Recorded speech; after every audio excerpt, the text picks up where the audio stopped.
This is a bill that deals with student activity funds. House File 602 allows a school district to transfer funds from the school's general fund to the student activity fund by resolution for the 2020, 2021, and 2022 school year. The money transferred from the general fund should be in the amount necessary to cover curricular and extracurricular activity costs for which the monies from admissions, activity fees, student dues, student fundraising events, and other student-related co-curricular or extracurricular activities fail to meet the financial needs of the activity as the result of restrictions placed on the activity related to the COVID-19 pandemic. I apologize for that long sentence. So as a former AD myself, I was happy that I got this bill, and I might be able to add some insight on this. Certainly tough times right now for a lot of ADs and activity and athletic departments trying to make ends meet due to COVID. So if anybody would like to speak, we'll let the senators have some opening comments, and then we'll use the raise the hand feature. Senator Giddens, do you have any opening comments? Thank you, Senator Goodwin. This is a good bill. I'm excited to hear from all of the folks that are in attendance today. Looks like we've got really good attendance. So I appreciate the House bringing this forward, moving it over to us, and looking forward to hearing folks' comments. Thank you. Thank you, Senator Giddens. Senator Kraayenbrink? I'm same as well. I'm looking forward to listening to the comments. Thank you. So if we've got anybody that would like to speak, if you'd use the raise your hand feature, now's the time. We'll start with Phil. You're up first. Yeah, thank you. Phil Jeanery with the Iowa Association of School Boards, and we are registered in support of the bill. That this is something that several boards and superintendents had come to us asking if there could be something done on this issue. As schools helped or continued with sports, football, basketball, volleyball, those types of things, they did not allow fans, or very limited fans, didn't have concessions, so there was no revenue coming in, but they still had a lot of the same expenses, paying officials, all that type of thing.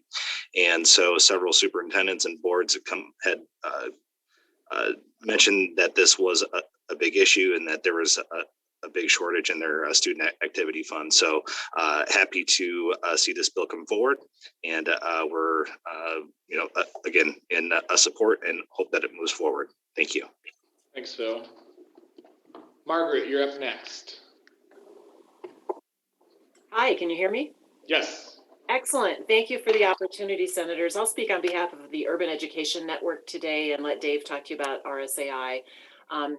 We're also very supportive of this bill moving forward. And I think one of the little known things that people may not be aware of is there's a lot of fundraising that the student athletes and the kids in the band and others do normally in a non-COVID related year, where they may, be selling candy or going door to door or doing all kinds of things to facilitate that connection with the community that also has not been allowed to happen and shouldn't in a pandemic. And so it's not just gate receipts, but other revenues that might normally support the activities that aren't there. The DE put out guidance recently about the use of federal funds that can cover some of the costs, but the regular costs of transportation, the cost of the officials, those things, you can't use the federal money for. So we really appreciate the flexibility that this bill would give school boards to continue to pay for the cost of these activities, which are really important for student engagement. So thank you. Thanks, Margaret. Dave Wilkerson, you're next. Hi, good morning, and thanks for the opportunity to speak. I'm with the School Administrators of Iowa, and we are registered in support of the bill. I would say that under normal circumstances, we wouldn't be in support of using general fund dollars to facilitate uses with our activities funds, but these aren't normal times. The unique situation we're in, I think we should all be proud of the fact that schools have been able to continue to offer these activities for students throughout the pandemic, but knowing that, as Margaret pointed out and Phil pointed out, there just has not been a revenue stream to support them. So I'm fully in support of the bill for this unique situation in this unique year, and hope that you can move this forward. Thank you. Thanks, Dave. Dave Doughton, you're up next. Thank you, Senators. Dave Doughton, representing Rural School Advocates of Iowa. We are registered in favor of the bill. as all the others have said, there's been lost revenue because of lost sports and lost events. And Senator, you stated it well, that it's tough times for those sports anyway, as an AD trying to fund all those. I think this has some flexibilities. Local school boards are not required to do it, but they are allowed to do it. And it gives them some flexibility over this year and the next couple of years. So we are again in favor of it, and we would ask that you move the bill. Thank you. Thank you. Would anyone else like to speak? All right, seeing no others, Senator Giddens, any closing comments? Sure. Thank you for all the speakers voicing your support for this. These activities are so important for our students in every school district across the state. These types of things, athletics, music, other activities really give our students a sense of meaning and purpose. And for a lot of them, it's what makes them want to show up at school every day. And so we need to continue to do all that we can to support these types of activities. And this is, this certainly are unique times that we're living through right now. As David said, during normal times, we might not be supportive of this type of arrangement, but these times are not normal, and we need to do all we can to support these programs. I'm again grateful to the House for passing this bill so quickly and moving it over to us. I'm happy to work with you, Senator Goodwin, Senator Kraayenbrink, to get this thing through the Education Committee and onto the floor of the Senate, get it passed as quickly as we can. It's important. So thank you all. Yep, thanks for your comments. I do see where Shane raised his hand. We'll let you go ahead and speak quick, Shane.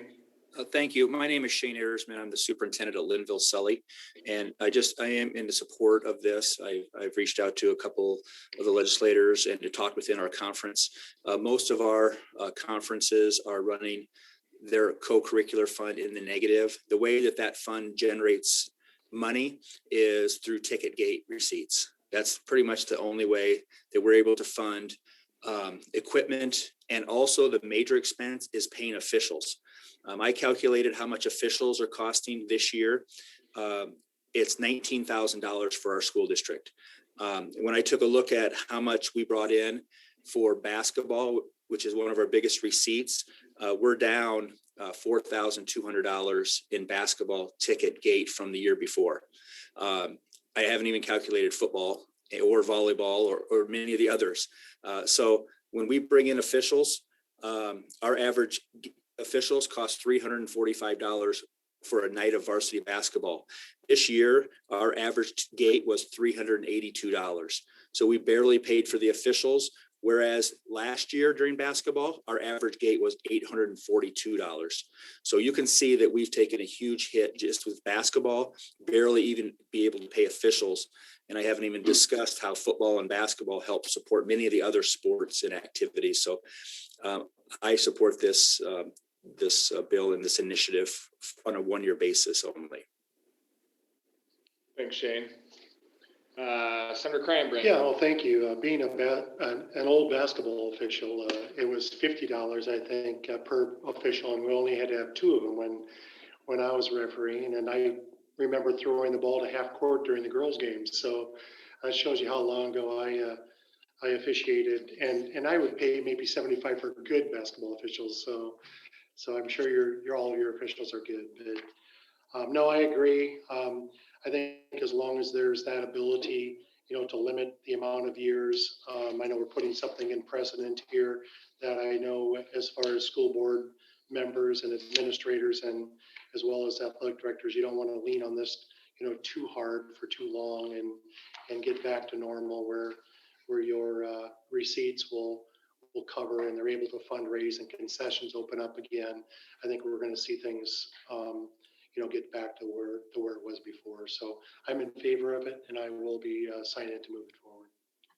Thank you. And, like I said in my opening comments, I'm a former big school AD for 10 years. Heard from a lot of my AD friends still, where I was at Muscatine and in Burlington, we were making $10,000 to $12,000 a night on a football game net. And so with very limited fans coming in at two per player this year, the revenues were certainly way down. As Senator Kraayenbrink said, the fact that we're limiting it to a couple of years, with also the flexibility, if the districts have the money to cover it in the activity fund already, you don't have to use it, but allowing them to certainly is going to help out. So I'm in full support of it. Sounds like all three of us are in full support of it, and we'll sign off. And Senator Giddens, I'll get with you to get this signed. And if there's nothing else, that'll conclude the subcommittee on House File 602. Have a great rest of the day, guys. Thanks, you guys.